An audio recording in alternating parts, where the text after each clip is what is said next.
Hey everyone, what's up? This is Simon from DevDecty. Today with a slightly advanced topic, so likely this video will take a bit longer, but it's worth your time. So what we're going to do is we're going to create a shared library using Angular and the Angular CLI, but we will also use Ionic components in that library. We will use it locally, we will see how to publish it, and also how to do a few cool things with that library. So let's do this. What I did so far is I created a new workspace. So I ran ng new devdectic library, and specifying that you don't want to create an application gives you this empty project basically. So this is using the Angular CLI. Make sure you got it installed. From then on, let's continue with the commands together. So the next command is used to generate a library, followed by the name of the library. Actually, for this tutorial, I thought about creating a little WordPress library, and only in the end, after publishing, I realized that there is already an ngx WordPress library. So if you want to change it to another name, feel free to do it.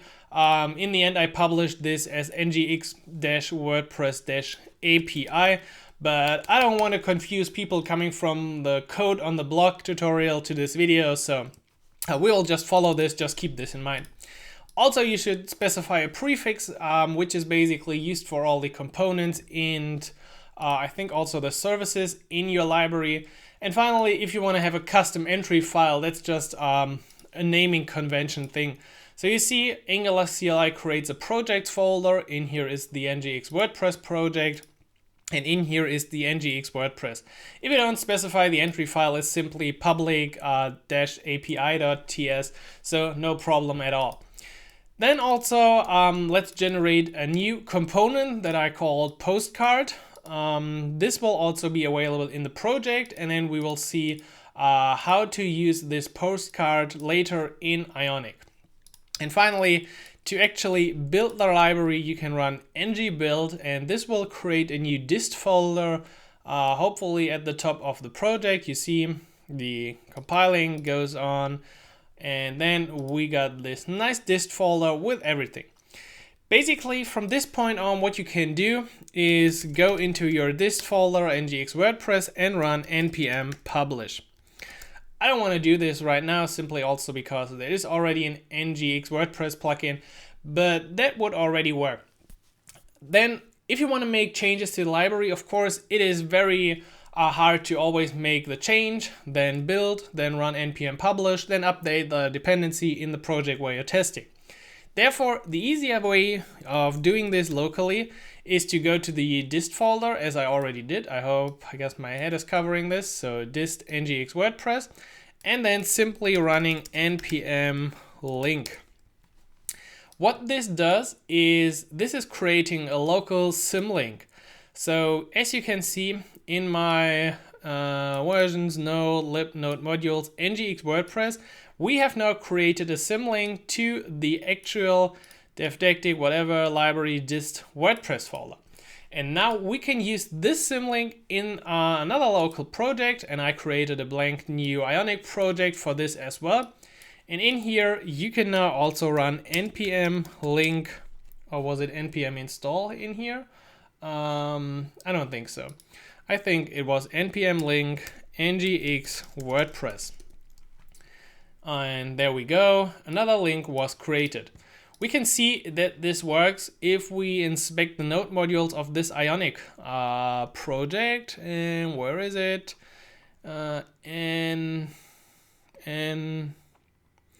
ngx. Hello, is there? Where's my ngx? Either I don't see it or it's just not in here. I'm not sure, but I think it will be there. So you won't find this dependency now in the package.json, so don't worry about that.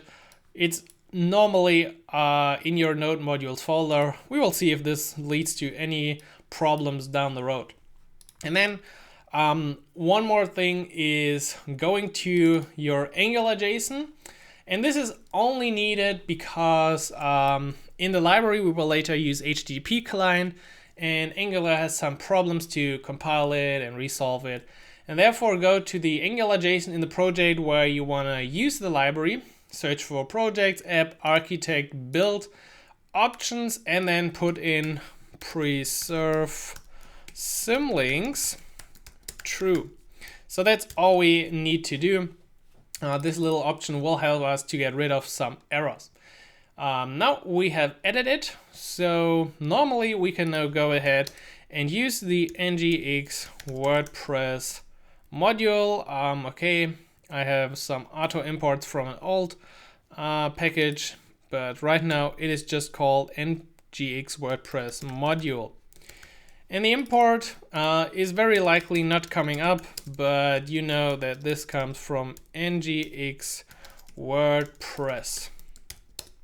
So even if this turns red, just try to run Ionic Surf and then you will hopefully see that your application first of all compiles. So that would be the first step. So generate the workspace, generate the library, build it, npm link it, then switch over to the Ionic project, link it as well, add the preserve symlinks to the Angular JSON, and then go to the app module and include it. So then I can bring over my Ionic app. As you can see, there's not a lot going on, but if it's compiling, that is already good news. Maybe we can already see. So now the tricky part begins. I will switch between the projects a few times, so I will try to let you know whenever I switch. Let's close the README and let's work on the library project. In the library, we have an auto-generated ngx WordPress component. You can leave it, you can remove it, whatever you want. And you see the selector would be WordPress ngx WordPress. So let's try to use this component in our Ionic app. So we open Ionic, we go to the home page, and let's add the WordPress ngx WordPress tag. And then let's also use the postcard that we created. So here we got the selector WordPress postcard. And let's put this just below this one. If we hit save now, we should normally see an error. The problem right now is that Angular doesn't know about these elements because we only add them to the app module, but we need to load them in the module file of the page as well. So the ngx WordPress module goes in here as well, and also the import. And if we hit refresh now, we should hopefully see WordPress postcard. Okay, yeah, that's fine. That's fine. We can handle this. Okay, back to the library. The postcard component that we generated with the CLI is not yet included in the module. So if you see, it is added to the declarations, the postcard, but not to the exports. If we now add it to the exports, what happens is nothing. The problem is that you need to run a watch command in order to automatically rebuild the library whenever something changes. And then what also happens is that our Ionic app is also reloading once the library has changed. So if I did everything right, which I did, ngx WordPress works, postcard works. So now you already got the library and you can include the components. Now we can dive into a few interesting things. So on to our library. Let's get a bit more space. This is not the library. This is the library. So let's go to the main module. Imagine that you write a library for your API or something like this, and you want to pass in different environment or configurations. You can do this with a service and then storing the information, but normally you see this for root functionality on packages, which we also see when you go to the app module right here, Ionic module for root. And you can actually prepare your library to do the same thing. And in order to do so, the only thing you need is a static for root in here, which will return a module with providers, and then some kind of implementation in here, which follows in a second. All of this is now in order to pass an API URL directly to the initialization of our library. And I will bring in a bit of code to make this video not too long. So we can have a little libconfig interface that specifies what could be passed to the library. And then we need the injection token. This is just to get this libconfig upfront before everything else in our application is bootstrapped. And we need this in our return here. So this is like a custom function to return something for the module. So what you return in here is, first of all, the ng module, which is exactly the name of your ngx WordPress module right here. And then providers as well. And in the array of providers, we can now specify the ngx WordPress service. So this one is already right next to us. No, that's the spec file. That's our ngx WordPress service. Here we can have like API functionality and then import this in our Ionic app. And then we also provide for the libconfig service use value config. Oops, config. Yeah, config goes as a parameter in here. And this is exactly what the Ionic app needs to pass to the initialization of this library. Perhaps we should create a statement that represents how this looks. I think then all of this should make sense to you. So in the app module of the Ionic application, back again, here we see our ngx WordPress module. We now got the for root, and in here we can have an API URL. And let's make this to my blog, because as I said, the initial plan was to have this like a WordPress lib, but then I found out there is already something. So I think it's still red because this is not rebuilt.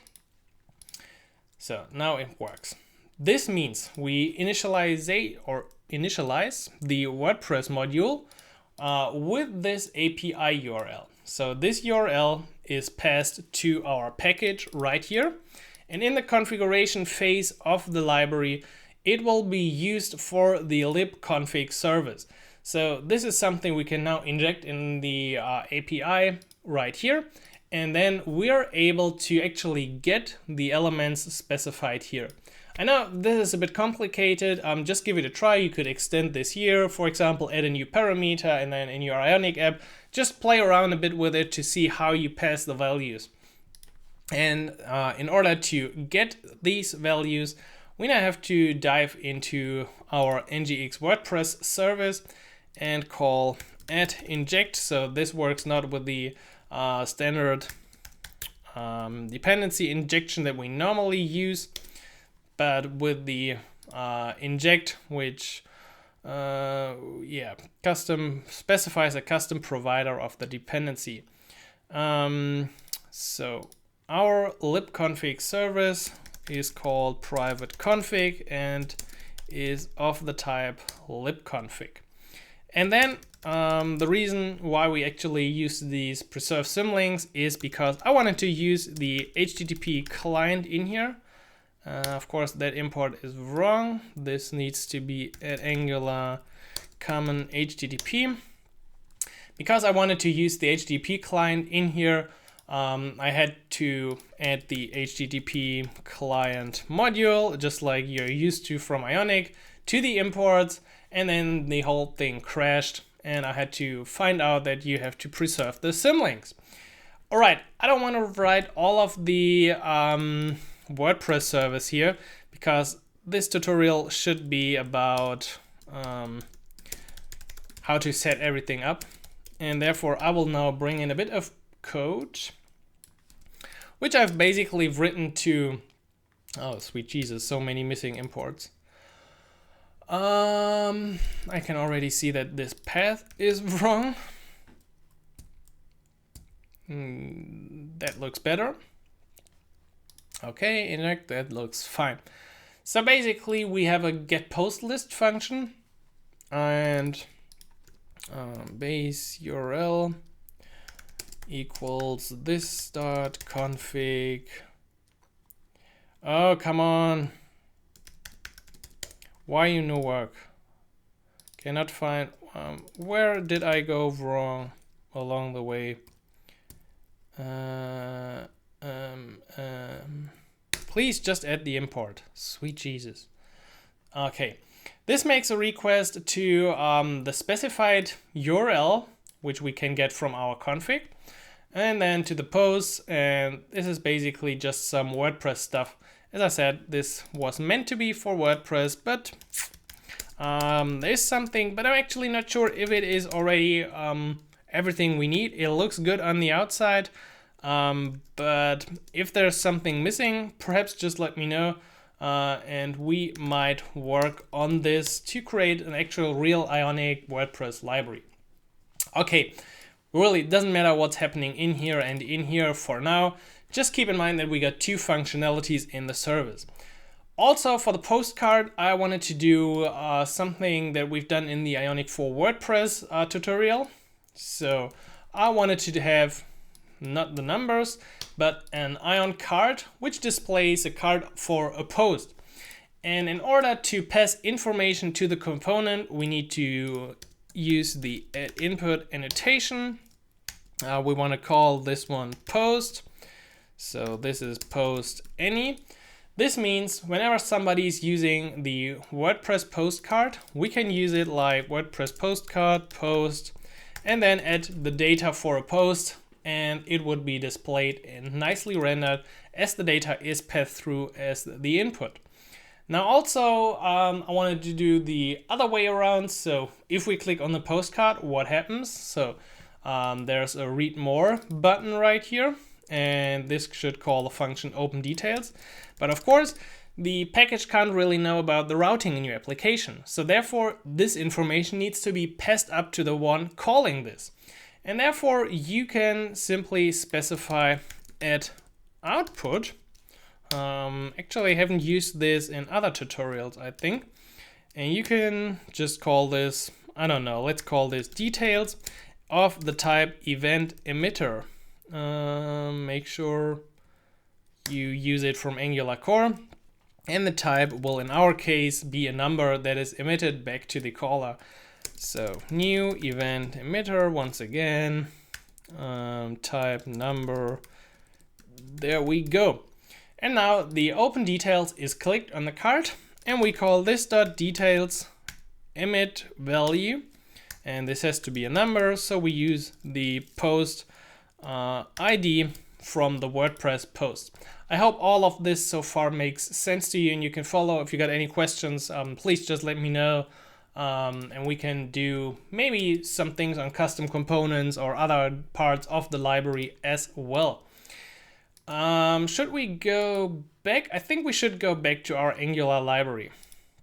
So this is the postcard. Here's the Angular library.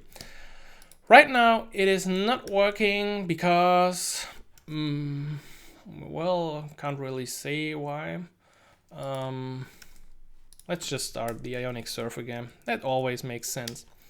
So along the way, you really often get some complaints from the code editor, at least that was in my case. I'm not completely sure why it happens, because normally all information is supplied, and if you go into this, you also in general see the information. Okay. Good thing if you open the build command once again in the library. So that's why it's not working. And we see here that Ion card is not a known element. So basically the same error we had in the Ionic project before is now happening in the Angular library. The reason herefore is simple. We are using Ionic tags and elements in here, and we haven't actually imported Ionic. So to fix this, we have to call npm install add Ionic Angular. In the root of the library, of course, and then go to the module and add Ionic module in there. I actually don't think that we need it for root. Ionic module in here should be fine as long as you also got the import. So Let's run the watch command again. And you see a lot of the steps are really tricky and you can go wrong in many places. So it's a good thing that if you, just like this, errors happen. So the pipe date could not be found. The reason for this is in the module, we haven't used the Angular module. So the common module needs to be imported as well from Angular common. So we fix one error by the another, and then at some point the build should run through once again. So build Angular package sounds good. Back to Ionic land. Ionic land is still pretty much happy now, but we see that we cannot read whatever, looking a bit strange in here. So the problem here is we're using this WordPress postcard, but we're not really passing any information into it. So therefore the card has problems to render it. Let's change this by using the actual service. So let's call this just WordPress service or WP service from the ngx WordPress service. The imports are all wrong. This was a package I installed before, but now we got it. And now we can load the data simply using a little HTTP request, or actually not an HTTP request, but only using the library. So our Angular application has no import for the HTTP module, as you can see. These are just the standard imports. And our WordPress service, which is in the library, can be used. We're just passing some options to it, and then we get the data. I can show you the data, hopefully, in here as well. So let's see if we're lucky. We see the error first of all, and then at some point we get the data from WordPress. Great, this means it works. Let's also already implement an open details function in which we will also just log out should open event. So now we're integrating the real WordPress postcard. We iterate over our posts, so let post of posts. We have specified an input in which we can put our post, and we have the function which was called, I don't know how it was called. It was called details. So on click or on details, we want to call open details with the event that is passed. And now the editor would be great if the red marking goes away. And what happens is 10 posts are loaded. For all of the posts, we send the data of one post, which is basically this object, to the WordPress postcard as an input, as you can see here. The WordPress postcard renders the view. It contains Ionic elements, a button, a card in general, all the UI stuff. And once we click on read more, we see we should open the first one. No, I can't debug this now, but if I go to another one, we see another ID and so on. So that brings us to the end of this video. I hope you enjoyed it. It was really a bit tricky in a few spots, but it was actually kind of good that we encountered the errors together. So you know how to fix a few of them. If you got any questions, check out the code, which is linked also below the video, because it is really tricky. And then, of course, if you enjoyed it, I would be happy to see you as a member inside my Ionic Academy, where we try to understand things like this and even more great Ionic concepts. So I would love to have you as a member. I would love to see you subscribe to the channel, and then I'll catch you in the next video. So have a great day, and it is too bright today. Have a great day and take care.